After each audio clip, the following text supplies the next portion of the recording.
ये कहानी एक पिज्जा डिलीवरी बॉय के साथ हुई थी और ये एक सच्ची घटना है।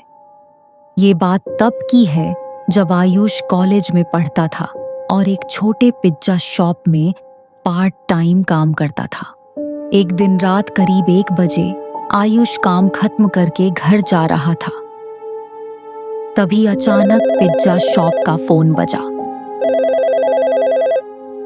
आयुष ने फोन उठाया। कोई पिज्जा ऑर्डर कर रहा था। पहले वो ऑर्डर लेना नहीं चाहता था क्योंकि शॉप बंद होने वाली थी, लेकिन जब उसने सुना कि 4 बड़े पिज्जा चाहिए तो उसने हाँ कर दी, क्योंकि ऐसे ऑर्डर में अच्छा टिप्स मिलता था और आयुष को पैसों की जरूरत भी थी। आयुष ने 4 पिज्जा उठाए, अपनी बाइक स्टार्ट की और निकल पड़ा। डिलीवरी का एड्रेस बहुत दूर था, शहर के बाहर एक जंगल के पास। रात बहुत हो गई थी, रास्ता भी बहुत सुनसान था। दोनों तरफ जंगल था, कोई लाइट भी नहीं थी। चारों तरफ अंधेरा ही अंधेरा। कुछ देर ड्राइव करने के बाद आयुष उस पते पर पहुंच गया। वो घर बहुत डरावना और पुराना था। पूरा घर अंधेरे में डूबा हुआ था। ऐसा लग रहा था जैसे ये घर कई सालों से खाली पड़ा है। यहाँ कोई नहीं रहता। ये सब देखकर आयुष थोड़ा डर गया।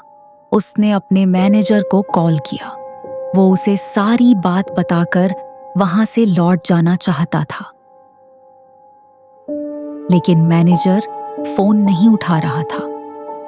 अगर वो बिना बताए पिज्जा वापस ले जाता तो मैनेजर बहुत नाराज हो जाता और सैलरी से पैसे काट लेता। तभी अचानक घर के अंदर के एक कमरे की लाइट जल उठी। आयुष को थोड़ी हिम्मत मिली। आयुष ने डोरबेल बजाई और कहा, पिज्जा डिलीवरी। लेकिन किसी ने दरवाजा नहीं खोला। आयुष ने फिर से डोरबेल बजाई। इस बार उसे अंदर से किसी के कदमों की आवाज सुनाई दी, लेकिन दरवाजा अब भी बंद रहा। आयुष पिज्जा लेकर दरवाजे से लौटने लगा। तभी अचानक दरवाजा अपने आप खुल गया।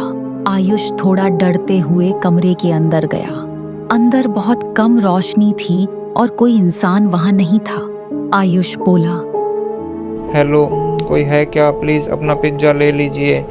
तभी अचानक एक बिल्ली सोफे के नीचे से निकलकर सामने वाले कमरे में भाग गई। फिर जिस कमरे में आयुष खड़ा था, उस कमरे की लाइट और टीवी अपने आप ऑन हो गए और बच्चों की हंसी की आवाजें सुनाई देने लगी। आयुष को लगा कोई उससे मजाक कर रहा है। वो गुस्से में उस कमरे की ओर गया।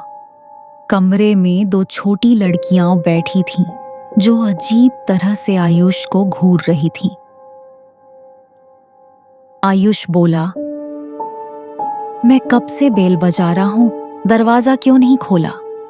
लेकिन वो दोनों लड़कियां बिना कुछ कहे उसकी तरफ देखती रहीं। आयुष बोला, मैं पिज्जा देने आया हूं। घर में कोई बड़ा है जिससे पेमेंट ले सकूं। तभी उन दोनों लड़कियों की आंखें सफेद हो गईं और वो डरावनी हंसी हंसने लगी। लड़कियां आयुष को हाथ से दरवाजे की ओर इशारा कर रही थीं, जो उसके ठीक पीछे था। आयुष पीछे मुड़ा और डर के मारे कांपने लगा। उसके सामने एक डरावनी महिला की आत्मा थी।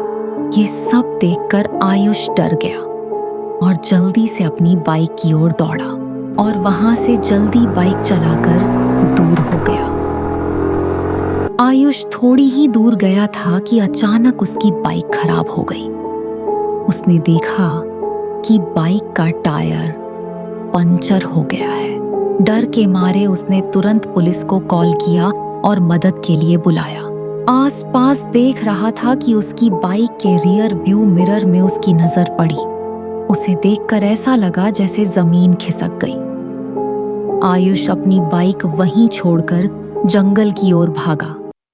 भागते भागते वह बहुत थक गया और एक बड़े पेड़ के पीछे छुप गया।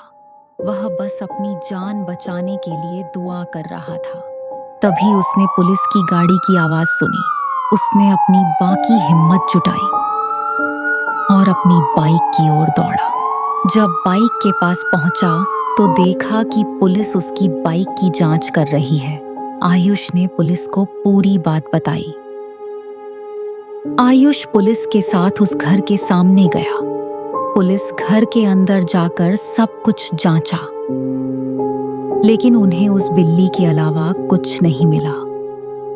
अगले दिन सुबह आयुष को पता चला कि यह घर 3 साल से बंद पड़ा है और 3 साल पहले यहाँ एक महिला अपने 2 बच्चों के साथ रहती थी, जिन्हें एक रात अचानक मार दिया गया था। ये जानकर आयुष का शरीर डर से कांप उठा। आयुष समझ गया कि उसने जो देखा था वो वही महिला और उसके बच्चों की आत्माएं थीं, जो शायद आज भी उस घर में बंद हैं। लेकिन वह कभी नहीं समझ पाया कि उस रात उसे फोन कौन किया था। उसके बाद से आयुष ने पिज्जा डिलीवरी का काम छोड़ दिया। ये वीडियो आपको कैसा लगा जरूर कमेंट करके बताइए। अगर अच्छा लगा हो तो वीडियो को लाइक कीजिए और ऐसे ही और भी डरावनी वीडियो के लिए चैनल को सब्सक्राइब करके हमारे साथ बने रहिए। धन्यवाद।